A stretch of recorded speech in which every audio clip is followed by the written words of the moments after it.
Sur le toit de Onigashima se tient fièrement, après son combat face à Monkey D. Luffy, Kaido au sang bête. Cet empereur connaît beaucoup plus de choses qu'on ne le pensait sur le siècle oublié et les mystères du monde de One Piece. Car dans la chute de Monkey D. Luffy, Kaido lui dit ceci: toi aussi, tu n'es pas capable de devenir Joy Boy. Cette phrase implique beaucoup trop de choses concernant Joy Boy, concernant Kaido et concernant Luffy. Je n'ai toujours pas abordé la question de Joy Boy sur cette chaîne et ce chapitre m'a un peu ouvert les yeux. Je suis clairement persuadé que Joy Boy est Luffy et que Luffy est Joy Boy. On peut dire que la véritable identité de Monkey D. Luffy est celle de Joy Boy. Mais en réalité, Joy Boy n'est pas une personne, mais plutôt un titre qui va être confié à Monkey D. Luffy après sa victoire face à Kaido. Parce qu'il ne fait aucun doute que Luffy est Joy Boy et qu'il va vaincre Kaido. Alors pour l'instant, il est clair qu'il n'est pas encore Joy Boy, mais une fois qu'il vaincra Kaido, il le sera. Selon moi, Joy Boy est celui qui apportera l'aube dans ce monde, de Dawn en anglais. Comme vous l'avez remarqué, Dawn commence par D, comme le deuxième nom de famille de Luffy, la fameuse initiale D, et comme le nom du premier manga de One Piece, Romance Dawn. Depuis 800 ans, les habitants de One Piece sont dans une nuit totale, de par les atrocités qui sont commises par le gouvernement mondial, les dragons célestes et surtout Im-sama. Joy Boy arrivera alors comme un soleil en plongeant le monde non plus dans l'obscurité, mais dans la lumière. Car il vaincra les personnes qui ont plongé le monde de One Piece dans les ténèbres. C'est votre très cher One Piece Belgium, j'espère que vous allez bien, moi ça va super, j'ai surkiffé ce chapitre avait tout ce qu'on pouvait demander d'un chapitre de One Piece, franchement. Il y a la mention de Joy Boy, Momonosuke entend la voix de toute chose, on a plusieurs morts je pense. À la fin, on a Kaido qui balance sa masse sur Kinemon. C'était vraiment goatesque, c'était odaesque. Ce chapitre était vraiment incroyable. Et ouais, je me suis un peu chauffé au début de la vidéo en faisant une petite théorie sur Joy Boy, Luffy, l'aube dans One Piece et tout ça. J'espère que vous avez kiffé, mais voilà, ce chapitre, il m'a procuré tellement d'émotions sur la fin de One Piece et sur plein de théories que j'étais obligé de faire ça. Mais ne vous inquiétez pas, je vous prépare des théories sur Joy Boy, sur le D, sur l'aube, sur Im-sama. J'espère que vous allez kiffer ça et rester connectés. En tout cas, ce chapitre, c'est franchement un 20 sur 10. Je l'ai totalement kiffé et on va essayer de le décortiquer ensemble les amis.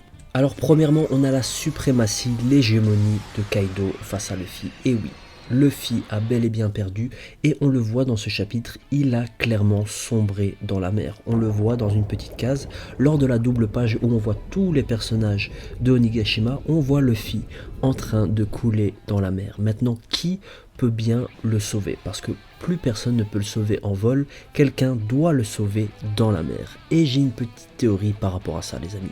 On voit Momonosuke dans ce chapitre se tenir la tête et demander à qui appartient cette voix. On a déjà eu des situations semblables par le passé avec Oden, Roger, Momonosuke lui-même et même Luffy. Ces situations sont arrivées lors de deux contextes particuliers.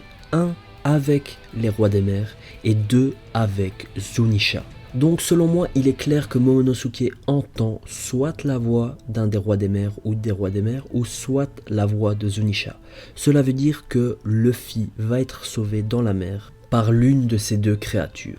Ou peut-être une toute nouvelle créature qu'on ne connaît pas encore qui est propre à Wano Kuni. Passons maintenant à la partie de Momonosuke qui est en train de lire toujours le journal de bord de son père, Oden Kozuki. Et on dirait qu'il a découvert des choses, et j'ai envie de savoir ce qu'il a découvert. Il dit qu'il ne peut pas mourir, et qu'il doit dire quelque chose à tout le monde.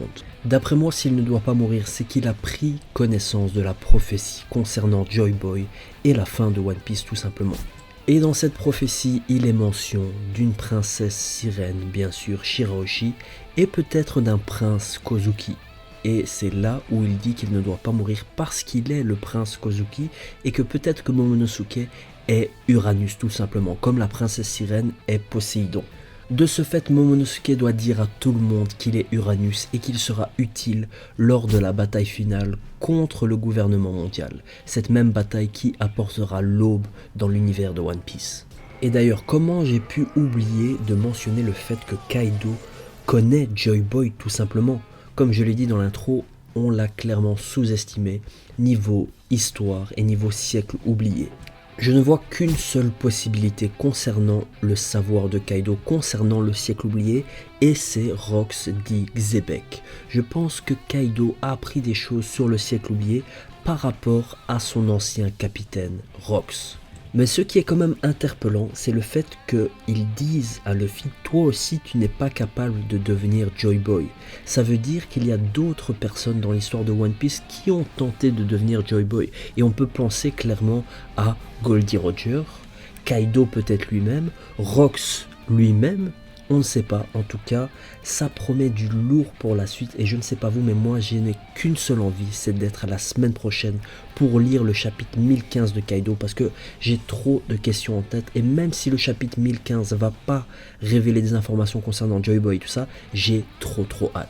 Ensuite, on a Kaido qui se retransforme en dragon et qui rentre carrément dans Onigashima par la porte que Big Mom a créée de par son attaque. Et comment dire que Kaido est prêt à saccager l'Alliance. On l'a bien vu à la fin de ce chapitre, il a explosé Kinemon avec sa massue.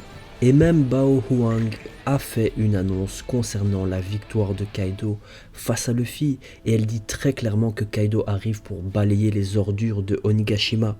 Et elle fait même une annonce qui je trouvais très intéressante. Elle dit que Kaido est prêt à accueillir des gens de l'Alliance sous son aile et devenir un peu des personnages comme les Tobiropo qui sont en fait d'anciens capitaines qui ont été battus par Kaido.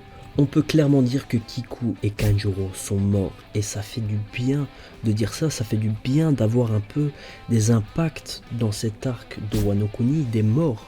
Parce que ça manquait clairement de morts dans cet arc. Et Kiku dit, et c'est encore une fois quelque chose qui peut appuyer de nombreuses théories, elle parle de l'aube encore une fois. Cette thématique d'aube dans One Piece est très présente. Et même si Kiku se réfère à l'aube du monde de One Piece actuel sur Wano Kuni parce qu'il fait nuit, elle fait clairement aussi référence à l'aube que Joy Boy va apporter au monde. Nous avons enfin la mort de Kanjuro, du moins on croise les doigts parce qu'il s'est fait passer pour mort de nombreuses fois. Et enfin, j'ai envie de dire, et par la main de qui? Par la main de son ancien meilleur ami Kinemon. Et la double page était juste magnifique. Mais juste après, nous avons le retour en force de Kaido. Maintenant les amis, il ne reste plus beaucoup de chapitres avant la fin de l'acte 3. Je vous explique, l'acte 1 a duré 15 chapitres, l'acte 2 a duré le double de l'acte 1, 30 chapitres. L'acte 3 là actuellement a 55 chapitres. Dans la logique des choses, l'acte 3 devrait durer 60 chapitres pour être le double de l'acte 2. Et il manque 5 chapitres à l'acte 3 pour atteindre les 60 chapitres. Du coup, ça donnerait la fin de l'acte 3 au chapitre 1018. À voir si nos prédictions sont justes. Mais une chose est claire, c'est que les fins d'acte 3, en général dans les pièces de Kabuki, se finissent sur des moments tragiques. Là déjà, on est dans des moments super tragiques, avec la défaite de Luffy, la mort de Kiku, la défaite de Kinemon. Je me demande ce que Oda nous réserve pour la suite. Sûrement Onigashima qui s'écrase sur la capitale de Wano Kuni. J'ai oublié de vous parler de Chopper versus Queen. Bon, pas grand chose à dire sur ce combat, c'était quand même stylé, mais bon, un peu bizarre que Chopper tienne tête à Queen, qui est quand même une calamité de Kaido. Petite mention quand même d'un power-up de Chopper par Caesar Clown. Maintenant, Chopper peut durer jusqu'à 30 minutes en Monster Point. Et ça, c'est quelque chose que je kiffe. Tous les Mugiwara commencent à avoir des power-up. On a Chopper, on a Sanji avec son Red Suit, on a Luffy avec, vous savez, le Rio, le Haki des Rois avancé. On a aussi Zoro avec Enma, Nami peut-être avec Zeus dans son Climatact. Maintenant, on a d'autres personnages de l'équipage qui n'ont pas encore eu de power-up, mais qui en auront peut-être dans cet arc, dans la fin de cet arc plutôt. Alors, et vous, est-ce que vous avez kiffé ce chapitre de One Piece? Moi personnellement, comme vous l'avez vu dans ces vidéos, je l'ai adoré. Maintenant les amis, on se retrouve la semaine prochaine pour le chapitre 1015 de One Piece. Maintenant les amis, je ne vous promets rien la semaine prochaine parce que j'ai 3 examens, un lundi, un mercredi, un vendredi. Du coup, ça va être un peu chaud pour moi de enregistrer une review, de la monter et tout ça. Mais franchement, je vais voir ce que je peux faire. Je pourrais peut-être enregistrer une review, mais avec vraiment pas beaucoup de montage, que des images qui défilent et pas de zoom, pas d'extrait d'anime, pas de recherche vraiment à proprement parler. En tout cas, je vous tiens au courant si j'en fais pas ou si j'en fais. Voilà les amis, merci d'avoir regardé cette vidéo. N'hésitez pas à liker, à commenter et on se dit à la semaine prochaine ou pas. Allez, salut les amis, prenez soin de vous.